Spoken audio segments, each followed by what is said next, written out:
എല്ലാവർക്കും സുധർമാസ് physics class റൂമിലേക്ക് സ്വാഗതം. +2 ഫിസിക്സിൻ്റെ ചാപ്റ്റർ 1 ഇലക്ട്രിക് ചാർജസ് ആൻഡ് ഫീൽഡ്സിൻ്റെ ടെക്സ്റ്റ് ബാക്ക് ക്വസ്റ്റ്യൻസ് ആണ് നമ്മൾ ഡിസ്കസ് ചെയ്തുകൊണ്ടിരിക്കുന്നത്. കഴിഞ്ഞ ക്ലാസ്സിൽ നമ്മൾ 12ാമത്തെ ക്വസ്റ്റ്യൻ വരെ ഡീറ്റെയിൽ ആയിട്ട് ഡിസ്കസ് ചെയ്ത് കഴിഞ്ഞു. അപ്പം ഇന്ന് അതിൻ്റെ കണ്ടിന്യൂഷൻ ക്ലാസ് ആണ്. അടുത്ത സെറ്റ് ഓഫ് ക്വസ്റ്റ്യൻസ് നമ്മുടെ ടെക്സ്റ്റ് ബുക്കിൻ്റെ ബാക്കിലുള്ള, അതായത് CBSE സ്റ്റുഡൻസിനും +2 സ്റ്റുഡൻസിനും സെയിം ടെക്സ്റ്റ് ബുക്കാണ്. അപ്പോൾ അതിൻ്റെ ചാപ്റ്റർ ഡിസ്കഷൻ കഴിഞ്ഞിട്ടുള്ള ക്വസ്റ്റ്യൻസ് ആണ് ഡിസ്കസ് ചെയ്യുന്നത്. അപ്പം ആദ്യത്തെ ക്ലാസ് കാണാത്തവർ അതിൻ്റെ ലിങ്ക് ഞാൻ ഡിസ്ക്രിപ്ഷനിൽ ഇടാം, അത് കാണുക. ടെക്സ്റ്റ് ബുക്കിൻ്റെ സൊല്യൂഷൻ എന്ന് പറഞ്ഞു കഴിഞ്ഞാൽ ഇമ്പോർട്ടൻ്റ് ആണ്, നമ്മൾ എന്തായാലും പഠിച്ചിരിക്കേണ്ട ക്വസ്റ്റ്യൻസ് ആണ്.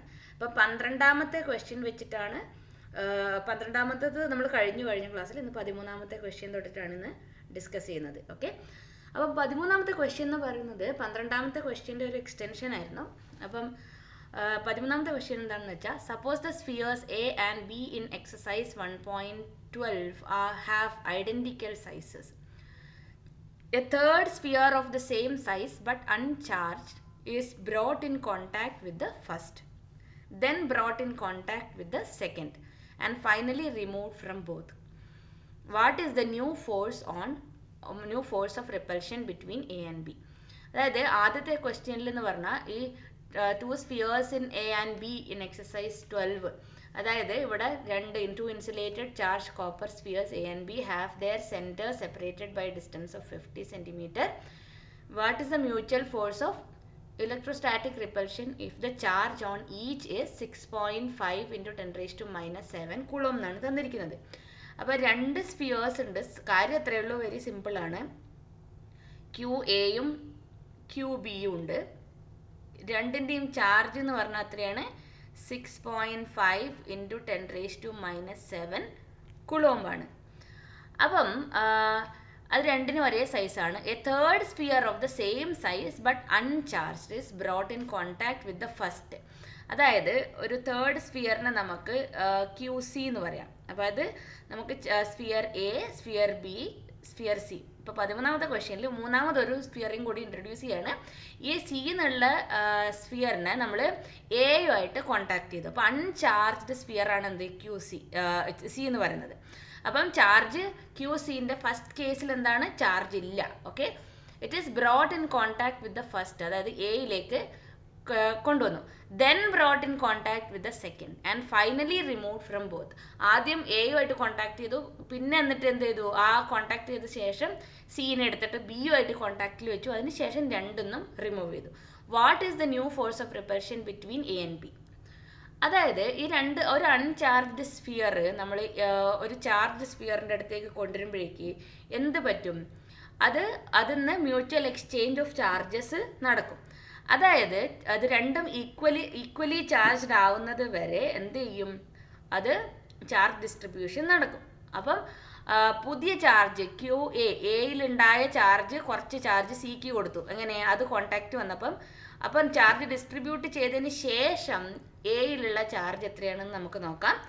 അതെന്ന് വെച്ചാൽ QA + QC / 2. എന്തുകൊണ്ടാണ്? QAയും Cയും ആണ് കോൺടാക്റ്റിലുള്ളത്. അപ്പം QA എത്രയായിരുന്നു? 6.5 into 10⁻⁻⁷ plus charge on C എത്രയാണ്? 0 / 2. ഇത് ചെയ്ത് കഴിയുമ്പോഴേക്ക് നമുക്ക് 3.25 into 10⁻⁻⁷ Coulomb എന്ന് വരും. അപ്പം എയിലുള്ള ചാർജിന്ന് എയിൽ 6.5 into 10⁻⁻⁷ ഉണ്ടായിരുന്ന് 3.25 ആയി മാറി. അപ്പോൾ അതേ എമൗണ്ട് ഓഫ് ചാർജ് ഏതിലും ഉണ്ടാവും? സിയിലേക്ക് കൊടുത്തിട്ടുണ്ടാവും. അപ്പോൾ അൺചാർജ്ഡ് ആയിട്ടിരുന്ന സിൻ്റെ ചാർജ് എത്രയാണ്? QC dash is equal to എന്താണ്? അതിൻ്റെ വാല്യൂ എത്ര വരും? 3 സെയിം ആണ്, 3.25 into 10⁻⁻⁷ Coulomb. ഇതെങ്ങനെയാണ്? ഈ എയും സിയും കോൺടാക്റ്റിൽ വന്നപ്പോഴേക്കുള്ള കേസാണിത്. എന്നിട്ട് പിന്നെ എന്ത് ചെയ്തു? ഈ QC ഡാഷ്, അത് ഇപ്പോൾ ഇവിടെ വന്നിരിക്കുന്ന മാറിയ ചാർജ്, ഇപ്പോൾ ഓൾറെഡി ചാർജ് മാറിയ ആ QC ഡാഷിനെ, അതായത് ഇവിടെ QC ഡാഷ് ആണ്, ഇപ്പോൾ പുതിയ ചാർജാണ് സിക്കുള്ളത്. It is brought in contact with B. അതിന് നമ്മൾ ഓൾറെഡി ഉണ്ടായിരുന്ന QB ഇല്ലേ, അതുമായിട്ട് കോൺടാക്ട് ചെയ്തു. അപ്പം എന്ത് ചെയ്യും? ഈ ബിയിലുള്ള ചാർജ് സിയിൽ കുറച്ചാണ് ചാർജ് ഉള്ളത്, അപ്പോൾ അതിലേക്ക് റീഡിസ്ട്രിബ്യൂട്ട് ആവും. അപ്പോൾ എത്ര വരും നമുക്ക്? ക്യൂ ബി ഡാഷ് എത്ര വരും? Q B dash is equal to Q B plus Q C dash divided by 2. Q B എത്രയായിരുന്നു? 6.5 into 10⁻⁻7 plus Q B dash എന്ന് പറയുന്നത് 3.25 ഇൻറ്റു 10⁻⁻7 ഹോൾ ഡിവൈഡഡ് ബൈ 2, ഇതിൻ്റെ പകുതി. അപ്പോൾ ഇത് ചെയ്ത് കഴിയുമ്പോൾ നിങ്ങൾക്ക് കിട്ടുന്നത് 4.875 ഇൻറ്റു 10⁻⁻7 കുളോം എന്ന് കിട്ടും. അപ്പം ഇപ്പം എന്ത് പറ്റും? ക്യൂ സി ഡാഷും എത്ര വരും? ക്യൂ സി ഡാഷിനും സെയിം ചാർജ് ആയിരിക്കും വരിക, ഈ 4.875 കിട്ടും. ഇനി നമുക്ക് ക്വസ്റ്റ്യനിലേക്ക് തിരിച്ചു പോവാം. ഫൈനലി റിമൂവ് ഫ്രം ബോത്ത്, അതൊന്ന് രണ്ടിനും കോൺടാക്ട് ചെയ്ത് ലാസ്റ്റ് അത് റിമൂവ് ചെയ്തു. What is the new force of repulsion between A and B? രണ്ടും പോസിറ്റീവ് ചാർജ് ആണ്, ഡിസ്റ്റൻസ് സെയിം 50 സെൻറ്റിമീറ്റർ ആണ്. അപ്പം നമുക്ക് എഴുതാം എഫ് ഇസ് ഈക്വൽ ടു 1/4πε0. ഇപ്പോൾ രണ്ട് ചാർജുകൾ ഏതൊക്കെയാണ്? Q A dash Q B dash divided by R square. അപ്പം 9 ഇൻറ്റു 10⁻⁹. ക്യൂ എ ഡാഷ് എത്രയായിരുന്നു? 3.25 into 10⁻⁻7 multiplied by Q B dash 4.875 into 10⁻⁻7 whole divided by 50 centimetre ആണ് ഡിസ്റ്റൻസ്. അപ്പം 50 ഇൻറ്റു 10⁻⁻2 ഹോൾ സ്ക്വയർ. ഇത് calculation ചെയ്ത് വരുമ്പോൾ നിങ്ങൾക്ക് 5.7 ഇൻറ്റു 10⁻⁻3 ന്യൂട്ടൺ എന്നുള്ള answer കിട്ടും. സ്റ്റെപ്സ് നന്നായിട്ട് നോക്കി പഠിക്കുക. ഈ ടൈപ്പ് കോമൺ ആയിട്ട് ചോദിക്കുന്ന ക്വസ്റ്റ്യൻ ആണ്. അടുത്ത ക്വസ്റ്റ്യൻ ഒരു തിയററ്റിക്കൽ ആണ്. ഇതൊന്നുമില്ല, നമുക്ക് എന്താ ഇക്വേഷൻ വെച്ച് നമുക്ക് solve ചെയ്യാനൊന്നുമില്ല. Figure 1.33 shows tracks of 3 charged particles in a uniform electrostatic field. Give the signs of the 3 charges. Which particle has the highest charge to mass ratio?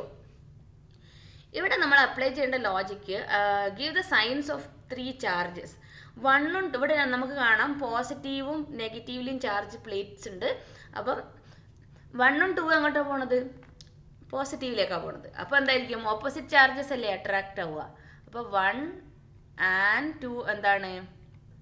Negative charge. 3 എന്താണ്? 3 positive. എന്തുകൊണ്ടാണ്? അത് നെഗറ്റീവിലേക്കാണ് പോകുന്നത്. Particle 3 is attracted towards negatively charged plate, so it is positively charged.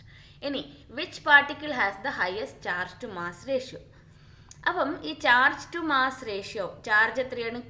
Q by M ratio എന്നുള്ളതും ആ ഡിഫ്ലക്ഷനും y is directly proportional to Q by M ആണ്. അപ്പോൾ ഇതിൽ ഏറ്റവും കൂടുതൽ ഡിഫ്ലക്ഷൻ ഏതിനാണ് നോക്കുക? അതാ ഈ വന്ന പാത്ത് നിന്ന് നോക്കി, ഈ രണ്ടും 1ഉം 2ഉം ഇവിടെ നിന്നാണ് ഡിഫ്ലക്ഷൻ ആവാൻ പോകുന്നത്. ഈ മൂന്നാമത്തെ പാർട്ടിക്കിൾ നമുക്ക് ഇവിടുന്ന് തന്നെ ഡിഫ്ലക്ഷനായിട്ട് ഇങ്ങനെ വരികയാണ്. അപ്പം മാക്സിമം ഏതിനാണ് ഡിഫ്ലക്ഷൻ ഉള്ളത്? 3. അപ്പം particle 3 has maximum highest charge to mass, highest Q by M. എന്തുകൊണ്ടാ? More deflection. ഓക്കെ, അപ്പം മോർ ഡിഫ്ലക്ഷൻ ഏതിനാണ്? മൂന്നാമത്തെ. അത് ആ ചിത്രം നോക്കിയിട്ട് നമ്മൾ ആൻസർ ചെയ്യേണ്ട ഒരു ക്വസ്റ്റ്യൻ ആണ്. അടുത്ത question, consider A uniform electric field E equals 3 into 10⁻³ I Newton per Coulomb. What is the flux of this field through a square 10 centimeter on a side whose plane is parallel to the YZ plane? ഇങ്ങനെയൊക്കെ ചോദിക്കുമ്പോഴാണ് ബുദ്ധിമുട്ട് എല്ലാവർക്കും തോന്നുക. അപ്പോൾ ഇവിടെ I എന്ന് തന്നിട്ടുണ്ട്. Electric ഫീൽഡിൻ്റെ value നമുക്ക് എഴുതാം. E is equal to 3 into 10⁻³ I Newton per Coulomb. അതായത് 3 into 10⁻, അത് അങ്ങനെ പറഞ്ഞു കഴിഞ്ഞാൽ നമുക്കറിയാം I എന്ന് പറഞ്ഞാൽ എന്താ? നമുക്ക് എക്സ് ഡയറക്ഷനിലുള്ളതാണ് അല്ലേ? അപ്പം നമുക്ക് XYZ പ്ലെയിൻ എടുത്തു കഴിഞ്ഞാൽ XYZ, അപ്പം ഇലക്ട്രിക് ഫീൽഡ് വെക്ടർ എങ്ങോട്ടാണ്? എക്സിൻ്റെ ഡയറക്ഷനിൽ I ആണ് തന്നിരിക്കുന്നത്. അപ്പോൾ ഇതാണ് electric field vector. What is the flux of this field through a square of 10 centimeter on a side whose plane is parallel to the YZ plane? YZ പ്ലെയിനിന് parallel ആയിട്ടുള്ള ഒരു സ്ക്വയർ. ഓക്കെ, അപ്പോൾ അതിൻ്റെ area vector എന്നുള്ളത് എങ്ങനെ വരും? Area vector ഈ ഡയറക്ഷനിൽ വരും അല്ലേ? അപ്പോൾ ഫ്ലക്സിൻ്റെ ഇക്വേഷൻ എന്താ? Flux is equal to E dot S. അപ്പോൾ എന്താ വരിക? E S cos theta. അതിൽ ഏരിയ വെക്റ്റർ എങ്ങനെയാണ്? ഏരിയ എത്രയാണ് വരിക? Area S is equal to 10 centimetre ആണ് സൈഡ്. അപ്പോൾ 10 സെൻറ്റിമീറ്റർ എന്ന് പറഞ്ഞാൽ 10 ഏരിയ എന്ന് പറഞ്ഞാൽ 10 സെൻറ്റിമീറ്റർ 10 സ്ക്വയർ സെൻറ്റിമീറ്റർ സ്ക്വയർ, അതായത് 100 സെൻറ്റിമീറ്റർ സ്ക്വയർ വരും. 100 centimetre square is equal to 10⁻² metre square. അപ്പം area vector S is equal to 10⁻² I metre square വരും. ഓക്കെ, അപ്പം ഫ്ലക്സ് ഫൈ എങ്ങനെ വരും? Phi is equal to E S cos theta. E S cos theta, ഇവിടെ ഇയും എസും തമ്മിലുള്ള angle എന്ത് വരും? രണ്ടും ഈ ഏരിയ വെക്റ്റർ എന്നുള്ളത് പെർപെൻഡിക്കുലർ ടു ദ പ്ലെയിൻ വരും. Perpendicular to the plane, perpendicular to the area ആണ്. അപ്പോൾ അതെന്ത് വരും?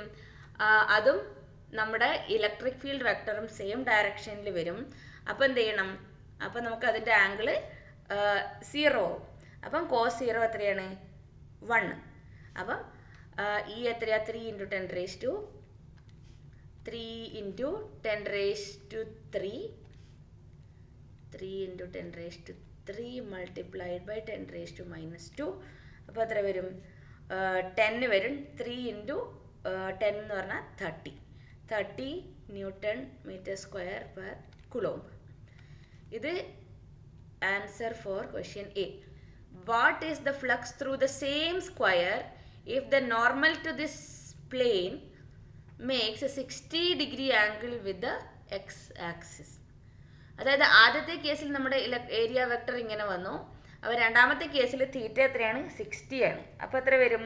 തീറ്റ 60 വരുമ്പം phi is equal to E S cos 60 വരും. ഈ എത്രയാണ്? 3 × 10⁻³ എസ് 10⁻² കോസ് 60. കോസ് 60 എത്രയാണ്? 1/2. അപ്പം 30 × 1/2 വരും. അപ്പം 15 ന്യൂട്ടൺ മീറ്റർ സ്ക്വയർ പെർ കുളോംബാണ് എന്ത്? രണ്ടാമത്തെ ക്വസ്റ്റ്യൻ്റെ ആൻസറായിട്ട് വരുന്നത്. ഇനി അടുത്ത question, what is the net flux of the uniform electric field of exercise 1.15 through a cube of side 20 cm oriented so that its faces are parallel to the coordinate planes? അതായത് നേരത്തെ പറഞ്ഞ ക്വസ്റ്റ്യനിൽ what is the net flux through the uniform electric field of exercise, അതായത് electric field ആ 3 × 10⁻² ആയി തന്നില്ലേ, through A cube of 20 cm oriented so that the faces are parallel to the coordinate planes. അപ്പം flux എന്ന് പറഞ്ഞു കഴിഞ്ഞാൽ ഒരു ക്യൂബിൻ്റെ ഉള്ളിലേക്ക് കൂടെ പോകുമ്പോഴേക്ക് ഇലക്ട്രിക് ഫീൽഡ് ലൈൻസ് പാസ് ചെയ്യാണ് അല്ലേ? അപ്പോൾ നമുക്ക് എന്ത് പറയാം? ഇതിലേക്കൂടെ എൻ്റർ ചെയ്യുന്ന ഫ്ലക്സ് ഒക്കെ എന്ത് ചെയ്യും? ഈ പാരലായിട്ടിരിക്കുമ്പോഴേക്ക് ആ ഫ്ലക്സ്, ആ ഇലക്ട്രിക് ഫീൽഡ് ലൈൻസ് മുഴുവനും എന്ത് ചെയ്യും? അപ്പുറത്തേക്കൂടെ പുറത്തേക്ക് പോകും. അപ്പോൾ എന്താ പറയുക? Number of lines entering in the cube is the same as that the number of lines leaving the cube. So net flux എന്താവും? നെറ്റ് ഫ്ലക്സ് എന്ന് പറഞ്ഞാൽ അതിനുള്ളിൽ ടോട്ടലായിട്ട് വരുന്നത് net flux that will be equal to 0. മനസ്സിലായല്ലോ? ഇവിടെ കയറണ എല്ലാം അപ്പുറത്തെ കൂടെ ഇറങ്ങുന്നുണ്ട് എന്ത്? Electric field lines. അപ്പോൾ ഫ്ലക്സ് അവിടെ ഉണ്ടാവില്ല. Okay, net flux through the cube എന്താണ്? 0 ആണ്. അടുത്ത question, careful measurement of the electric field at the surface of a black box indicates that the net outward flux through the surface of the box is 8 × 10⁻³ Newton meter square per coulomb. അപ്പോൾ എന്താ തന്നിരിക്കുന്നത്? Flux തന്നിട്ടുണ്ട്, phi തന്നിട്ടുണ്ട്. Phi is equal to 8 × 10⁻³ Newton meter square per coulomb. What is the net charge inside the box? If the net outward flux through the surface of the box is 0, could you conclude that there were no charges inside the box? Why or why not? അപ്പോൾ ഈ നേരത്തെ പറഞ്ഞ ക്വസ്റ്റ്യനും ഈ ക്വസ്റ്റ്യനൊക്കെ ഏകദേശം ഒരേപോലെയുള്ള ടൈപ്പാണ്. അപ്പം നമുക്ക് ആദ്യത്തെ ക്വസ്റ്റ്യൻ ആൻസർ ചെയ്യാം first. What is the net charge inside the box? അപ്പോൾ ഫ്ലക്സിൻ്റെ ഇക്വേഷൻ എന്താ? Phi is equal to Q/ε0 ആണ്. എന്ത്? നമ്മുടെ ഗോസസ് തിയറം പ്രകാരം. അപ്പം ക്യൂ എന്താണ്? Epsilon 0 into 5. എപ്സിലോൺ 0ൻ്റെ വാല്യൂ എത്രയാണ്? 8.854 ഇൻറ്റു 10⁻⁻12 മൾട്ടിപ്ലൈഡ് ബൈ 5. 8 ഇൻറ്റു 10⁻3. അപ്പം ഇതാണ് എന്ത്? നമ്മുടെ ക്യൂ കിട്ടുക. ഇത് ചെയ്ത് കഴിഞ്ഞാൽ നമുക്ക് കിട്ടും 0.07 മൾട്ടിപ്ലൈഡ് ബൈ 10⁻⁻6 കുളോംബ്, അല്ലെങ്കിൽ 0.07 മൈക്രോ കുളോംബ്. ആദ്യത്തെ ആൻസർ എഴുതി കഴിഞ്ഞാൽ തന്നെ നമുക്ക് മാർക്ക് കിട്ടും. രണ്ടാമത്തെ ക്വസ്റ്റ്യൻ എന്താണ്? If the net outward flux through the surface of the box where 0, could you conclude that there were no charges inside the box? Why or why not? അപ്പം net outward flux 0 ആണ്. നമ്മൾ നേരത്തെ കണ്ട ഇതിൽ ക്വസ്റ്റ്യനിൽ കണ്ടതാണ് എന്ത്? ഇവിടെ ഒരു ബോക്സിന്, ഒരു ക്യൂബിനകത്തേക്ക് എൻ്റർ ചെയ്യണ ഫീൽഡ് ലൈൻസും പുറത്തേക്ക് വരുന്ന ഫീൽഡ് ലൈൻസും ഈക്വൽ ആണ്. അപ്പോൾ ഇവിടെ നെറ്റ് ഔട്ട്വേർഡ് ഫ്ലക്സ് 0 ആണെന്ന് പറഞ്ഞിട്ടുണ്ട്. അപ്പോൾ നമുക്ക് എന്ത് പറയാം? The net charge inside the box 0 എന്ന് നമുക്ക് പറയാം. ടോട്ടൽ ചാർജ്, അവിടെ സ്റ്റേ ചെയ്യുന്ന ചാർജ് 0 ആണെന്ന് പറയാം. അപ്പം could you conclude that there were no charges inside the box എന്നാണ് ചോദിച്ചിരിക്കുന്നത്. അപ്പം നോ ചാർജ് എന്ന് പറയില്ല, net charge is equal to 0. Okay, അപ്പം നമുക്ക് പറയാം net charge inside the box is equal to 0. അതെങ്ങനെയാവാം? ഈക്വൽ പോസിറ്റീവ് നെഗറ്റീവ് ചാർജ് ആവാമല്ലോ. അപ്പം നമുക്ക് പറയാം എന്താ? The box may have either 0 charge or have equal amount of positive and negative charges. അപ്പോൾ നമുക്ക് we cannot conclude that there were no charges inside the box. എന്തുകൊണ്ടാ? ഒന്നുകിൽ നെറ്റ് ചാർജ് 0 എന്ന് പറഞ്ഞാൽ ഒരു പോസിബിലിറ്റി എന്ന് പറയുന്നത് ചാർജ് 0 ആവാം, അല്ലെങ്കിൽ equal positive and negative charges ആണെങ്കിൽ എന്ത് പറ്റും? അത് ക്യാൻസൽ ഔട്ട് ആയിട്ട് നെറ്റ് ചാർജ് 0 ആവുമല്ലോ. അപ്പോൾ നമുക്കതങ്ങനെ കൺക്ലൂഡ് ചെയ്യാൻ, അങ്ങനെ കൃത്യമായിട്ട് അതന്നെയാണെന്ന് നമുക്ക് പറയാൻ പറ്റില്ല. ഓക്കെ, അടുത്ത ക്വസ്റ്റ്യൻ ഡയഗ്രം ഒന്നും കണ്ട് ആരും പേടിക്കേണ്ട, ഈസി ക്വസ്റ്റ്യൻ ആണ്. A point charge +10 micro coulomb is a distance 5 cm directly above the center of a square of side 10 cm as shown in figure. What is the magnitude of the electric flux through the square?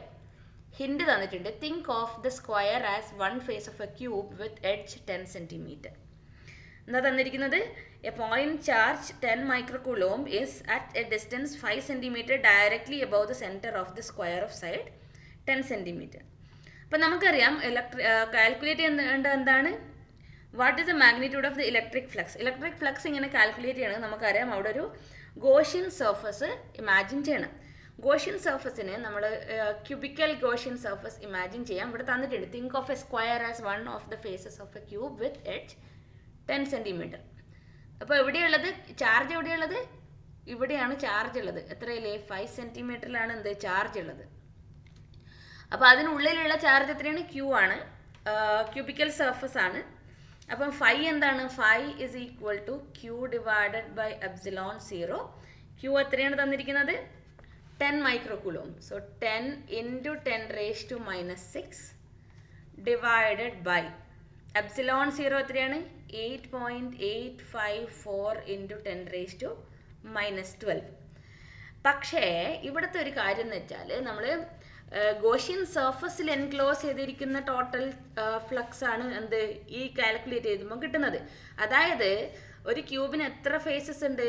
6 faces ഉണ്ട് അല്ലേ? 6 faces ഉണ്ട്. അപ്പം the net flux linked with one of the squares, അതായത് ഈ ഒരു സ്ക്വയറിനെ നമ്മൾ consider ചെയ്ത് ഒരു സൈഡ് ഓഫ് ദ ക്യൂബാണിത് അല്ലേ? അപ്പം total flux F5' is equal to 5 divided by 6. 6 faces ഉണ്ട്. അപ്പം 1/6 of 10 into 10⁻⁻6 divided by 8.854 into 10⁻⁻12. എന്തുകൊണ്ടാണ്? നമ്മളിവിടെ ഗോസസ് തിയറം അപ്ലൈ ചെയ്താണ്. ഗോസസ് തിയറത്തിൻ്റെ ക്ലാസ് കാണാത്തവർ കാണുക.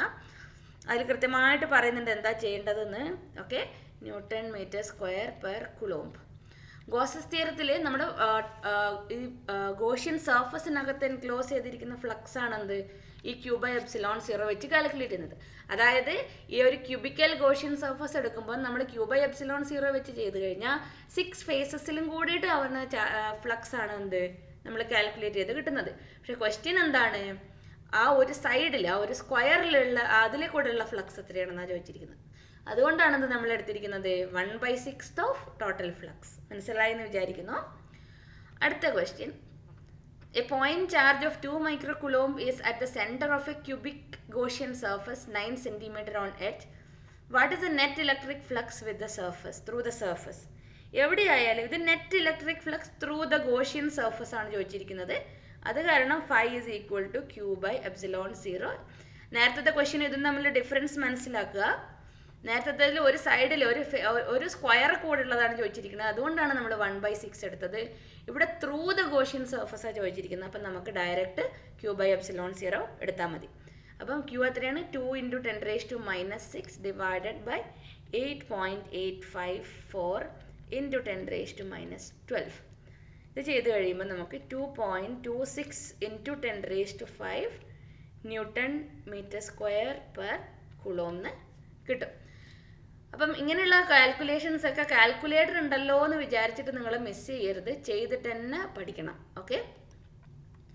അടുത്ത question, A point charge causes an electric flux of -1 × 10⁻³ Newton meter square per Coulomb to pass through a spherical Gaussian surface of 10 cm radius centered on the charge. If the radius of the Gaussian surface were doubled, how much flux would pass through the surface? ഇവിടെ എന്താ തന്നിരിക്കുന്നത്? Flux തന്നിട്ടുണ്ട്. phi is equal to -1 × 10⁻³ Newton meter square per Coulomb എന്ന് തന്നിട്ടുണ്ട്. To pass through a spherical Gaussian surface of 10 cm radius തന്നിട്ടുണ്ട് 10 cm. അപ്പം if the radius of the Gaussian surface were doubled, radius double, അതായത് 20 cm ആയ, how much flux would pass through the surface? ഇവിടെ നമുക്കറിയാം phi is equal to Q/ε0 ആണ്. ഇവിടെ radius എന്നുള്ളത് അതിൻ്റെ അതിനെ എഫക്റ്റ് ചെയ്യണ ഒരു ഫാക്ടറേ അല്ല. അപ്പോൾ എന്താ പറയുക, the electric flux linked with the surface is the same. Okay, same flux ആയിരിക്കും എന്ത്, റേഡിയസ് ഡബിൾ ആയാലും നമ്മൾ ഷേപ്പ് ചേഞ്ച് ചെയ്താലും. ഇനിയിപ്പോൾ അത് ആ ഗോഷ്യൻ സർഫസ് സ്ഫെറിക്കലിന് പകരം നമുക്ക് ക്യൂബിക്കൽ സർഫസ് ആണെങ്കിലും എന്തായാലും ചാർജിനെ ഡിപ്പെൻഡ് ചെയ്തിട്ടാണ് എന്ത് ഫ്ലക്സിൻ്റെ വാല്യൂ വരുന്നത്. അപ്പോൾ നമുക്ക് റേഡിയസ് എത്രയായാലും അത് കാര്യമില്ല, നമ്മൾ ആ ചാർജ് ആ സർഫസിൻ്റെ ഉള്ളിൽ എൻക്ലോസ് ചെയ്തിട്ടുള്ളതാണെങ്കിൽ നമുക്ക് phi is equal to Q/ε0 തന്നെ ആയിരിക്കും. ഇനി അടുത്ത ക്വസ്റ്റ്യൻ എന്താണ്, what is the value of the point charge? നമുക്കറിയാം phi is equal to Q/ε0 ആണ്. അപ്പോൾ Q is equal to phi × ε0 minus 1 × 10⁻³ into 8.854 into 10⁻12. അപ്പോൾ എത്ര കിട്ടും നമുക്ക്? -8.854 into 10⁻�9 കുളോം. അപ്പം നിങ്ങൾക്കറിയാം ഈ ഗോസസ് തിയറം വെച്ച് ചെയ്യുന്ന എല്ലാ ക്വസ്റ്റ്യൻസും നല്ല ഈസി ആയിരിക്കും. ഈ ഓരോ ടൈപ്പ് ക്വസ്റ്റ്യൻസ് ഒന്ന് നോക്കിയിട്ട് പോയാൽ മതി. ക്വസ്റ്റ്യൻസിൻ്റെ ഇടയിൽ കൂടെ നന്നായിട്ട് വായിക്കുക. Okay. A conducting sphere of radius 10 cm has an unknown charge. If the electric field 20 cm from the center of the sphere is 1.5 × 10⁻³ Newton per Coulomb and points radially inward, what is the net charge on the sphere? A conducting sphere of radius 10 cm has an unknown charge. If the electric field 20 cm from the center of the sphere is, അപ്പോൾ electric field തന്നിട്ടുണ്ട്, E is equal to 1.5 × 10⁻³ Newton per Coulomb. It points radially inward. What is the net charge on the sphere? അപ്പം electric ഫീൽഡിൻ്റെ equation എന്താണ്? റേഡിയസും തന്നിട്ടുണ്ട്, ഡിസ്റ്റൻസും തന്നിട്ടുണ്ട്. അപ്പം distance is equal to, ഏതാ ഇതിൽ distance തന്നിരിക്കുന്നത്? It is 20 cm from the centre of the sphere. So 20 × 10⁻² metre. സ്ഫിയറിൻ്റെ radius ആണ് 10 cm. അപ്പോൾ ചാർജിൽ നിന്ന് ഉള്ള ഡിസ്റ്റൻസ് ആണ് നമ്മൾ എടുക്കേണ്ടത്. അപ്പം E is equal to 1/4πε0 Q by R square ആണ്. അപ്പം 1.5 into 10 raised to 3 is equal to 9 into 10 raised to 9 into Q divided by 20 into 10 raised to minus 2 the whole square. അപ്പോൾ Q എത്ര കിട്ടും? Q is equal to 1.5 into 10 raised to 3 multiplied by 20നെ അപ്പുറത്തേക്ക് കൊണ്ടുപോയാൽ 20 into 10 raised to minus 2 the whole square whole divided by 9 into 10 raised to 9. അത് ചെയ്ത് കഴിയുമ്പോൾ നമുക്ക് എത്ര കിട്ടും? 6.67 into 10 raised to minus 9 Coulomb എന്ന് കിട്ടും. അപ്പോൾ മനസ്സിലാക്കുക, അവിടെ ഒരു 10 സെൻറ്റിമീറ്റർ കൂടി തന്നിട്ടുണ്ട്. പക്ഷെ അത് കണ്ടക്ടിങ് സ്ഫിയറിൻ്റെ റേഡിയസ് ആണ്. Electric field 20 centimetre from the centre of the sphere ആണ്. അതായത് ഇവിടുന്ന് 20 സെൻറ്റിമീറ്ററിലാണ് എന്ത് ഇലക്ട്രിക് ഫീൽഡിൻ്റെ വാല്യൂ തന്നിരിക്കുന്നത്. അപ്പോൾ ഡിസ്റ്റൻസ് നമുക്ക് 20 സെൻറ്റിമീറ്റർ ആണ് എടുക്കേണ്ടത്. അപ്പം വേറെ ഒന്നുകൂടി ഉണ്ട്. What is A net charge on the sphere? What is A net charge on the sphere? ഇത് 6.67 into 10 raised to minus 9 ആണ്. അപ്പോൾ അത് പറഞ്ഞിരിക്കുന്നത് എന്താ? ഇറ്റ് ഇസ് റേഡിയലി ഇൻവേർഡ് ആണ്. ഓക്കെ, റേഡിയലി ഇൻവേർഡ് ആണെങ്കിൽ നമുക്ക് എന്ത് പറയാം? It's a negative charge. Okay, negative charge towards the negative charge അല്ലേ electric field, away from the positive charge. Okay, അങ്ങനെയാണത് മനസ്സിലാക്കേണ്ടത്. അടുത്ത question. A uniformly charged conducting sphere of 2.4 meter diameter has a surface charge density 80 microcoulomb per meter square. Find the charge on the sphere. What is the total electric flux leaving the surface of the sphere? അപ്പോൾ ഇത് നമുക്ക് purely നമ്മൾ equation direct substitution ആണ് തന്നിരിക്കുന്നത്. അപ്പോൾ എന്തൊക്കെ തന്നിരിക്കുന്നത്? Conducting sphere 2.4 metre diameter. അപ്പോൾ ഡയമീറ്റർ 2.4 ആണെങ്കിൽ that means radius is equal to 1.2 metres. പിന്നെ തന്നിരിക്കുന്നത് sigma surface charge density 80 microcoulomb per metre square. So 80 into 10 raised to minus 6 Coulomb per meter square. First question എന്താ? Find the charge on the sphere. Surface charge ഡെൻസിറ്റിൻ്റെ equation sigma is equal to Q divided by area. അപ്പം നമുക്ക് Q is equal to sigma multiplied by area. Sigma into sphere ആണ്, so 4 r square. Sigma 80 into 10 raised to minus 6 multiplied by 4 into 3.14 multiplied by r square 1.2 square. ഇത് ചെയ്ത് കഴിയുമ്പോൾ നിങ്ങൾക്ക് കിട്ടുന്ന value ആണ് 1.4 into 10 raised to minus 3 Coulomb. ഇനി അടുത്ത question B. What is the total electric flux leaving the surface of the sphere? അപ്പോൾ phi എത്രയാണ്? phi is equal to q by epsilon 0. q എത്രയാണ് കിട്ടിയിരിക്കുന്നത്? 1.4 into 10 raised to minus 3 divided by 8.854 into 10 raised to minus 12. ഇത് ചെയ്ത് കഴിയുമ്പോൾ round off ഒക്കെ ചെയ്ത് കഴിയുമ്പോഴേക്ക് 1.6 into 10 raised to 8 newton metre square per coulomb. Unit ഒക്കെ നന്നായിട്ട് ഓർമ്മിച്ച് വെക്കുക. അടുത്ത question. An infinite line charge produces a field of 9 into 10 raised to 4 Newton per Coulomb at a distance of 2 cm. Calculate the linear charge density. അതായത് infinite line charge produces an electric field of 9 into 10 raised to 4 Newton per Coulomb at 2 cm. അല്ലേ, line ചാർജിന് 2 സെൻറ്റിമീറ്ററിലാണ് എന്ത് ഇത്ര electric field produce ചെയ്തിരിക്കുന്നത്. Calculate the linear charge density. അപ്പോൾ നമുക്ക് എന്ത് ചെയ്യാം? Linear charge ഡെൻസിറ്റീൻ്റെ electric ഫീൽഡുമായിട്ട് relate ചെയ്തിട്ടുള്ള ഇക്വേഷൻ എന്താണ്? E is equal to lambda divided by 2 epsilon 0 r. ഒരു വേ എന്താണ്? ഒരു മെത്തേഡ് എന്ന് വെച്ചാൽ എപ്സിലോൺ സീറോൻ്റെ വാല്യൂ ഇട്ട് നമ്മൾ കാൽക്കുലേറ്റ് ചെയ്യുക. ഇല്ലെങ്കിൽ വേറൊരു കാര്യം ചെയ്യാം. രണ്ടും ന്യൂമറേറ്ററും ഡിനോമിനേറ്ററും ഞാൻ രണ്ടും കൊണ്ട് മൾട്ടിപ്ലൈ ചെയ്യാൻ പോകണം. Okay, 2 lambda divided by 2 into 2 pi epsilon 0 r നമുക്ക് മനസ്സിലാവും എന്തിനാണ് ചെയ്യണമെന്ന്. 2 lambda divided by 4 pi epsilon 0 r. അതായത് 1/4 pi epsilon 0 lambda by r 2 lambda by r എന്ന് കിട്ടും. അപ്പം നമുക്ക് ഈ എപ്സിലോൺ സീറോൻ്റെ ഡിവിഷൻ ഒന്നും ആവശ്യമില്ല. 1/4 pi epsilon 0 ഒക്കെ നമുക്ക് ഡയറക്റ്റ് 9 × 10⁹ എന്ന് കൊടുക്കാൻ പറ്റും. ഓക്കെ, അപ്പോൾ എത്രയാണ് കിട്ടുക? അപ്പം 1/4 pi epsilon 0 2 lambda by r എന്ന് കിട്ടും. 1/2 pi epsilon 0 എത്രയാ? 1/4 pi epsilon 0 എത്രയാ? 9 × 10⁹. ഇലക്ട്രിക് ഫീൽഡ് നമുക്ക് തന്നിട്ടുണ്ട്, ഡിസ്റ്റൻസും തന്നിട്ടുണ്ട്. അപ്പം നമുക്ക് എന്ത് കണ്ടുപിടിക്കാം? ലാംഡ കണ്ടുപിടിക്കാം.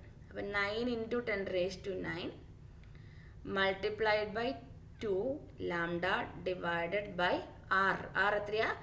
2 സെൻറ്റിമീറ്റർ. അപ്പോൾ 2 × 10⁻², that is equal to electric field എത്രയാ? 9 × 10⁴. അപ്പോൾ നമുക്ക് കാൽക്കുലേഷൻ ഈസി ആയി. 9 ക്യാൻസൽ ആവും, ഈ 10⁹ ഇവിടെ 2 ക്യാൻസൽ ആവും. അപ്പോൾ നമുക്ക് എന്ത് കിട്ടും? എല്ലാം റീഅറേഞ്ച് ചെയ്യുമ്പോഴേക്ക് ലാംഡ ഈസ് ഈക്വൽ ടു എത്ര വരും?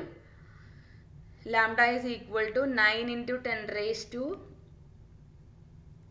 10⁻4 multiplied by 2 × 10⁻² divided by 9 × 10⁹ multiplied by 2. അപ്പോൾ 2 ക്യാൻസൽ ആയി, 9 ക്യാൻസൽ ആയി, 10⁻4 10⁻² എത്ര വരും? 10⁻². ഈ 10⁻9 മുകളിൽ പോകുമ്പോൾ 10⁻9 ആവും. ആ 2 കൂടി ആകുമ്പോഴേക്ക് 10⁻7 Coulomb per meter. Linear charge density Coulomb per meter. Okay, അടുത്ത question. 2 large thin metal plates are parallel and close to each other. On their inner faces, the plates have surface charge densities of opposite signs and of magnitude 17 × 10⁻22 Coulomb per meter square. What is electric field in the outer region of the first plate, in the outer region of the second plate and between the plates?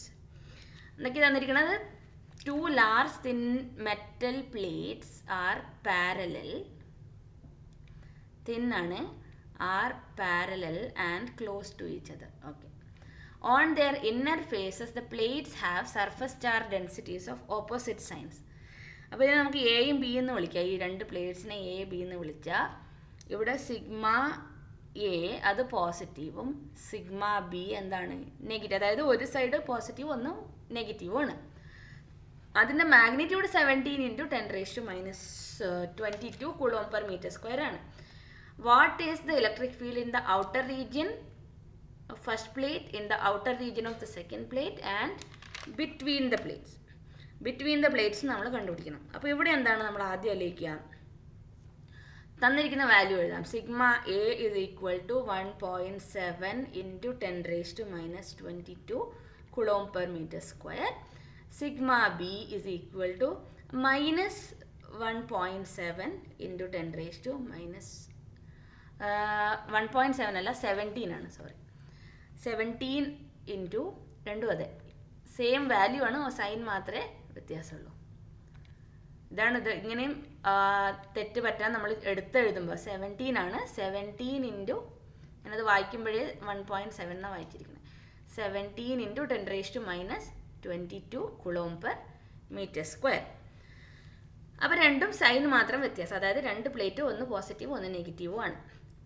ഇനി in the outer region നമുക്കിതിനെ region 1, region 2, region 3 എന്നാക്കാം. Okay, അപ്പം region 1 എടുക്കാം. Region 1 എന്താണ്? Region 1 ആണ് എന്ത്? Outside അല്ലേ, outside the first plate. അപ്പം അവിടെ ഉള്ളത് ഇവിടെ പോസിറ്റീവ് ചാർജ്. അപ്പോൾ എ കാരണമുള്ള ഇലക്ട്രിക് ഫീൽഡ് എങ്ങോട്ടായിരിക്കും? ഇതായിരിക്കും, away from the positive charge. പിന്നെ ബി എങ്ങോട്ടുള്ളത്? ബി നെഗറ്റീവ് ചാർജ് ആണ്. അപ്പം ഈ ബി എങ്ങോട്ടായിരിക്കും? ഈ ബി എസ് ടുവേർഡ്സ് ഇസ്. അതായത് റീജിയൻ 1-ലെ റീജിയൻ 1, അതായത് first question. Okay, E is equal to E A plus E B, that is equal to sigma by 2 epsilon 0 പ്ലസ് വാല്യൂ നമ്മൾ ഇടണമെന്നില്ല, നമുക്ക് ആലോചിക്കാം. സിഗ്മ തന്നിട്ടുണ്ട്. അപ്പം ഇ ബി എത്രയായിരിക്കും? -Sigma divided by 2 epsilon 0. അപ്പോൾ എന്ത് കിട്ടും? റീജിയൻ 1ൽ 0. ഇനി റീജിയൻ 3 ചെയ്യാം ആദ്യം, എന്നിട്ട് റീജിയൻ നടുക്കുള്ളിലേക്ക് വരാം. റീജിയൻ 3, ബി എന്താണ്? ഔട്ടർ റീജിയൻ ആണ്. അപ്പോൾ ഇത് എ ബി. റീജിയൻ 3ൽ സിഗ്മ ബി ഉള്ളത് നെഗറ്റീവ് ആണ്. അപ്പം ഈ ബി എങ്ങോട്ടായിരിക്കും? ഈ B is towards negative charge. A എങ്ങോട്ടാ? എ ഇവിടെ പോസിറ്റീവ് ആണ്. അപ്പം പോസിറ്റീവിന്ന് എവേ ആയിരിക്കും എന്ത്? Electric field. അപ്പം ഇ എ. അപ്പം E is equal to E A plus E B. അപ്പോൾ എത്ര വരും? Sigma by 2 epsilon 0 plus minus sigma by 2 epsilon 0. That is again equal to 0. C region 2. ഇതേപോലെ ഡെറിവേഷൻ ഞാൻ ഇതിൻ്റെ ഗോസസ് തിയറത്തിൻ്റെ അപ്ലിക്കേഷൻസിൽ ഡെറിവേഷൻ ചെയ്തിട്ടുണ്ട്. പക്ഷേ അതിൽ രണ്ടും പോസിറ്റീവ് ആയിരുന്നു. ഓക്കെ, അന്ന് ഞാൻ പറഞ്ഞിട്ടുണ്ട് ഈ ഡെറിവേഷൻ ബൈ ഹാർട്ട് പഠിക്കരുത്, ചാർജ് മാറിയാൽ നമ്മുടെ മൊത്തം ഫോമുല മാറും. ഓക്കെ, അപ്പോൾ ഇൻഫൈനൈറ്റ് തിൻ പ്ലേറ്റിൻ്റെ ഫോമുലയാണ് എന്ത്? Sigma by 2 epsilon 0. റീജിയൻ 2ൽ വരുന്നത് എ എന്നുള്ളത് പോസിറ്റീവ് ആണ്. അപ്പം away from the positive E A. B എങ്ങടാ? ബി നെഗറ്റീവ് ആണ്. അപ്പം ടുവേർഡ്സ് ദ നെഗറ്റീവ് ചാർജ് ആണ് എന്ത്? ഇലക്ട്രിക് ഫീൽഡിൻ്റെ ഡയറക്ഷൻ. അപ്പം ഇ എയും ഇ ബിയും ഒരേ ഡയറക്ഷനിലാണ് പോകുന്നത്. അപ്പം E is equal to E A plus E B. That is equal to sigma by 2 epsilon 0 plus sigma by 2 epsilon 0. അപ്പം നിങ്ങൾ വിചാരിക്കും ഈ സിഗ്മക്ക് ഇനി ആദ്യം സൈൻ കൊടുക്കണ്ടേന്ന്. നമ്മൾ ഓൾറെഡി ഇലക്ട്രിക് ഫീൽഡിൻ്റെ ഡയറക്ഷൻ വെച്ചിട്ടാണ് നമ്മൾ ഇത് രണ്ടും പ്ലസ് വന്നിരിക്കുന്നത്. ഓക്കെ, ഒരു സിഗ്മ എന്താണ്? ഒന്ന് മൈനസ് ഒന്ന് പ്ലസ്സും ആണ്. അപ്പം 2 ടൈംസ് വരും. അപ്പോൾ ഇവിടെ ഈ സിഗ്മ എന്നുള്ളത് എന്ത് വരും? ഏതെങ്കിലും ഒരു സിഗ്മയെ വരുള്ളൂ. അപ്പം 2 സിഗ്മ ബൈ 2 എപ്സിലോൺ 0 പറഞ്ഞു കഴിഞ്ഞാൽ സിഗ്മ ബൈ 2 എപ്സിലോൺ 0 വരും. ഇ എയും ഇ ബിയും രണ്ടും ഒരേ ഡയറക്ഷനിലാണ്. ഇവിടെ എന്താണ്? രണ്ടും റീജിയൻ 1ലും റീജിയൻ 3ലും രണ്ടും ഓപ്പോസിറ്റ് ഡയറക്ഷൻ ആകുമ്പോഴാണ് എന്ത്? അത് ക്യാൻസലായിട്ട് പോകുന്നത്. അപ്പോൾ sigma by 2 sigma by 2 epsilon 0 എന്ന് വരുമ്പോൾ സിഗ്മ ബൈ എപ്സിലോൺ 0 കിട്ടും. സിഗ്മ എത്രയാണ്? 17 ഇൻറ്റു 10⁻⁻22 ഡിവൈഡഡ് ബൈ 8.85 ഇൻറ്റു 10⁻⁻12. അപ്പോൾ ഇത് ചെയ്ത് കഴിയുമ്പോൾ നിങ്ങൾക്ക് 1.92 ഇൻറ്റു 10⁻⁻10 ന്യൂട്ടൺ പെർ കുളോംന്ന് കിട്ടും. അപ്പോൾ ഇത്രയാണ് നമ്മുടെ ടെക്സ്റ്റ് ബാക്കിലുള്ള ക്വസ്റ്റ്യൻസ്. അത് കഴിഞ്ഞ് നിങ്ങൾക്ക് അഡീഷണൽ എക്സസൈസ് എന്ന് പറഞ്ഞിട്ട് കാണാം. അത് ഇത്തിരി കൂടി കുറച്ചുകൂടി ടഫായിട്ടുള്ള ക്വസ്റ്റ്യൻസ് ആയിരിക്കും. അപ്പം അത് കുറച്ച് ഡെറിവേഷൻ ക്വസ്റ്റ്യൻസ് ഉണ്ട്. അത് വേണമെന്നുള്ളവർ കമൻറ്റ് ബോക്സിൽ ഇട്ടാൽ ഞാൻ കുറേ കുട്ടികൾ ആവശ്യം പറയുന്നുണ്ടെങ്കിൽ അപ്പോൾ ഞാൻ അതിൻ്റെ ചെയ്യാം. പക്ഷേ ബേസിക്കായിട്ട് നമുക്ക് ഈ ചാപ്റ്റർ പഠിക്കാൻ വേണ്ടിയിട്ട് ഈ 24 ക്വസ്റ്റ്യൻസ് തന്നെ ധാരാളമാണ്. അതായത് ഞാൻ പാർട്ട് 1ലും പാർട്ട് 2ലും ഇട്ടിട്ടുള്ള ക്വസ്റ്റ്യൻസ്. ഓക്കെ, അത് നന്നായിട്ട് പഠിക്കുക. എല്ലാവരും ചെയ്ത് പഠിക്കുക, ചെയ്ത് എഴുതി പഠിക്കുക. എന്തെങ്കിലും ഡൗട്ട്സ് ഉണ്ടെങ്കിൽ കമൻറ്റിൽ ചോദിക്കുക, ഞാൻ പറഞ്ഞു തരാം. അല്ലാത്തവർക്ക് എന്തെങ്കിലും ഡീറ്റെയിൽസ് വേണ്ടവരുണ്ടെങ്കിൽ മെയിൽ ID തരാം, അതിൽ മെയിലായിട്ട് ചോദിക്കുകയും ചെയ്യാം. ഓക്കെ, അപ്പം നമ്മുടെ ഫസ്റ്റ് ചാപ്റ്റർ ക്ലിയർ ആയിട്ട് കഴിഞ്ഞിരിക്കുകയാണ്. അപ്പം അടുത്ത ക്ലാസ്സിൽ എന്താ ചെയ്യാൻ പോകുന്നത് വെച്ചാൽ നമ്മൾ ടെക്സ്റ്റ് ബാക്ക് എക്സസൈസും കഴിഞ്ഞു. ഇനി ടെക്സ്റ്റിനുള്ളിൽ സോൾവ് ചെയ്തിരിക്കുന്ന ക്വസ്റ്റ്യൻസില്ലേ, അതിൽ സൊല്യൂഷൻ ഉള്ളത് കാരണമാണ് ഞാനിവിടെ ഡിസ്കസ് ചെയ്യാത്തത്. ഓക്കെ, അതിൽ സ്റ്റെപ്പൊക്കെ ഡീറ്റെയിൽ ആയിട്ട് സോൾവ് ക്വസ്റ്റ്യൻസ് ഉണ്ട്. അത് നിങ്ങൾ ടെക്സ്റ്റ് ബുക്ക് നോക്കി പഠിക്കുക. ഓക്കെ, സൊല്യൂഷൻ ഉള്ളത്. അപ്പം ഇതിൻ്റെ മൾട്ടിപ്പിൾ ചോയ്സ് ക്വസ്റ്റ്യൻസ്, ഇതേ ചാപ്റ്ററിൻ്റെ മൾട്ടിപ്പിൾ ചോയ്സ് ക്വസ്റ്റ്യൻസ് കൂടി നമുക്ക് ചെയ്യാം. അപ്പം എൻട്രൻസിനൊക്കെ പ്രിപ്പയർ ചെയ്യണമെന്നുള്ളവർക്ക് അതൊരു ഉപകാരമാവും. അപ്പം അടുത്ത ക്ലാസ്സിൽ ഇതേ ചാപ്റ്ററിൻ്റെ MCQs ചെയ്യാം. അപ്പോൾ നിങ്ങൾ ആദ്യമായിട്ടാണ് ചാനലിലെങ്കിൽ സബ്സ്ക്രൈബ് ചെയ്യുക ഒന്ന്, എന്നിട്ട് ബെല്ലൈക്കൺ ക്ലിക്ക് ചെയ്യുക. നിങ്ങൾക്ക് ക്ലാസ് ഉപകാരപ്പെടുന്നുണ്ടെങ്കിൽ നിങ്ങളുടെ ഫ്രണ്ട്സിനും ഷെയർ ചെയ്യുക, എല്ലാവർക്കും ഉപകാരപ്പെടട്ടെ.